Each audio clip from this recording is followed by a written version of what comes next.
So one of the more complicated things you'll encounter as a newer competitor to the tactical games is what plate carrier to go with. There's so many options out there that I'm hoping I can give you a rundown of the gear that I went through to simplify your selection process. And we'll start with the Condor Sentry, which is the plate carrier I began my journey with back in 2019 with the tactical games. I had no idea what I needed. I just wanted something cheap and effective, and this thing really fit the bill. I believe it runs around $60, and it's got all the features you would want right off the bat. It's got padded shoulder straps. They're pretty comfortable, other than, I will caution you, there's some cheap threading and Velcro here that will cut into your neck, so you got to trim that back a little bit. But it's got a slick-sided front, which is a feature that you actually want. You don't want anything on the front of your carrier if you can avoid it, because you're going to be doing movements with axle bars. You got to get them up over your head. Anything forward of the plate carrier is only going to get in your way. So slick is actually really nice. The MOLLE attachments come in handy if you need to add mags. You can do it with something like this 6-up mag carrier from Kryptek. There's other options that are similar that they give you the versatility you would probably want out of a plate carrier like this. Run it when you need them and take them off when you don't. One of the downsides to this plate carrier is probably the cummerbund. It's a buckle system and it's stitched in. It's a rigid strap. There's no adjustability after it's on. Once you set it, you're kind of stuck with where it's at. So if you're breathing heavy, if your heart rate's up, you're really kind of limited as far as working with your plate carrier to get out of a sticky situation. The other downside is, and maybe it's not really a downside, but the plates do load from the bottom, and they're not tucked in. They're just straight Velcroed to the bottom of it, and that can be a stress point as far as, depending on what kind of plates you're running, it's something that could give away. Taking the things that I didn't like about that plate carrier, I knew I wanted some versatility. I knew I still wanted comfort, but I really wanted to move into an elastic cummerbund or something with a little bit more flexibility. And that came with this Crye JPC 1.0. What really drew me to this carrier over something like, there's a Slickster out there, and there's a few other variations of this that are pretty simple, is this has the mag pouches built in. You get this in the 1.0, the 2.0, they took that away. But the mag carrier is built in. If you pull the mags out, it actually condenses flat. So they're completely up and out of your way if you don't want them there, and I really like that option. The other thing I liked is the shoulder straps. Just as they are, they're extremely comfortable. I didn't need to add any additional padding. And this one utilizes for the cummerbund a bungee system that it flexes a little bit better, actually much better than the buckle system that I started with. So this is a really nice add. This plate carrier, I've ran it for a couple of years now, and it's been beat up and it's still held up. But as an example, this one also loads plates from the bottom, and you can see I'm starting to wear out from where the plates rub on there. There's a little bit of stuff coming apart that needs to be repaired there. Taking a plate carrier that does work well into another one that's going to work even better is the one that the Tactical Games teamed up with Javelin Concepts, and they now sell this in their store. But it's a really good minimalist plate carrier aside from going down to the Slickster. But what I really appreciate it with is the elastic cummerbund. This is extremely comfortable. It's extremely adjustable. You just set it wherever you want it on your body, and this is as slick as they get. You've just got loop on the front of it. You can just leave it as is. The cummerbund will go over the top of it and still give you that same loop setup.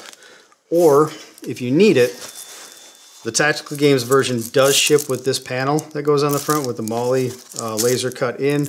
You can throw mag pouches on there if you need to, and it does hook right into the top here, so you've got that added feature for your plate carrier. The other bonus to the Javelin Concepts is the plates actually load in from the top through the strap here. So they load in through the top, that sits in there, and they honestly sit inside of a bag just like they're supposed to. So this is probably the one I'm going to settle on. This one's brand new. I haven't actually used it yet, but all the top competitors, if you pay any attention to the Tactical Games, you're going to recognize something a lot like this carrier. Another good option is the Blackhawk that they carry in their store as well. That's another minimalistic plate carrier that gives you a little bit of the feature set and versatility, and it's going to hold up and they're durable. So with the carriers out of the way, let's talk about what you're actually going to put into these carriers to make that weight. And the first thing I want to get out of the way is ballistic plates. You don't want plates such as these to be your competition plates. They're expensive, and for a lot of you, you probably bought them to be ballistic and stop a bullet if they need to. The type of movements that they have you do in the tactical games, you're scaling over walls, you're jumping over yokes, you got axle bars, you've got all sorts of situations that can actually compromise the integrity of these plates. And I wouldn't want my life to depend on these, knowing that I put it through that kind of abuse. Not to mention, these are thick, they're extremely rigid. While they are comfortable for true ballistic plates, they're just not going to be the best option for you. Now, that doesn't rule ballistic plates out completely, because I did start with, for the Spartan Armor Systems, I've got their AR500 swimmer cut set that came with the Condor Century plate carrier. And these actually turned out to be really comfortable. These plates in that carrier took me to like 15.5 pounds, and it was actually perfect. And I did continue to run them in my Crye JPC. Granted, there was a little bit of slop, they bounced around a little bit, but they worked out well. So if you're gonna go ballistic, this is probably the best option for you, is to find something such as these guys. Moving away from ballistic and into the training plates category, you've got plates like the Soren X, and this is honestly probably one of the worst options that you could go with.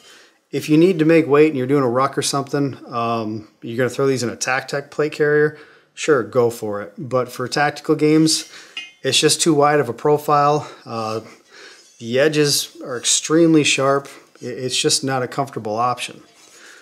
That said, and I don't have them here, but there is an option such as the RX Plus plates that were developed specifically for the tactical games. They're actually a little bit closer to this. They're cut down a lot more, and they've got a lot more material cut out, so they're a little bit more ergonomic, and they do work out quite well. I know a lot of competitors that use those plates. So I would definitely put those into consideration if that's what you're looking for, just not something like this. Saving the best for last, and I do say best for last because this is by far the greatest option. Jacked Rabbit plates developed by a tactical games competitor. It's a flexible, yet somewhat rigid plate insert that will make weight with your plate carrier. Now, there was some controversy on this. Are these tactical? No, they conform to your body. They're extremely flexible. They're probably the most comfortable thing I've worn. And if I'm a serious competitor for the tactical games, knowing that these are currently allowed in the rule set, this is the way I'm going to go, and this is the way I know a lot of guys have already gone. So this paired up with the tactical games plate carrier, if you've got the money to spend, is going to be your best option. If you need to stay economical and you're just getting your feet wet, do not be afraid of something such as this setup with even makeshift. I mean, if you've got a yoga mat and a 5-pound plate, you can get crafty and you can make this make weight and make it be somewhat comfortable. So there's a ton of options out there. The biggest takeaway is it doesn't have to be tactical. I know that hurts, that's in the name, but you're just trying to fit the criteria in the rule set and have this thing not get in your way as best as possible, so you can have a competitive time and be able to use your rifle and your pistol without this getting in your way. I know there's a ton of other options out there. If you guys have recommendations, throw them in the comments. I'm happy to answer anything on how these were set up or any other recommendations or questions you guys have. Please throw those in the comments. I'll be sure to watch out for them. But in the meantime, we'll see you guys at the range.